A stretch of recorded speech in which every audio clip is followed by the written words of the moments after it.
Hello and welcome to this introduction to ASAP tutorial.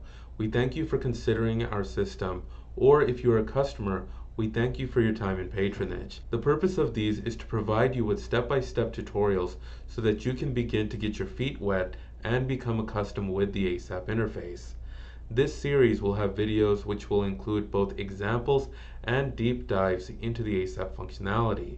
An example will be a step-by-step tutorial that you can follow along with to design, build, and analyze an optical system in ASAP.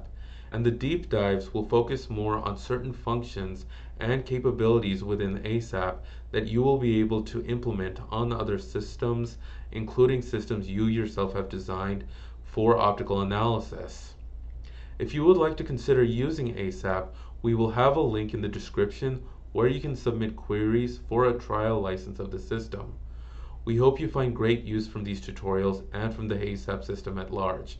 And from all of us here at Breault Research Organization, we thank you for your time and attention.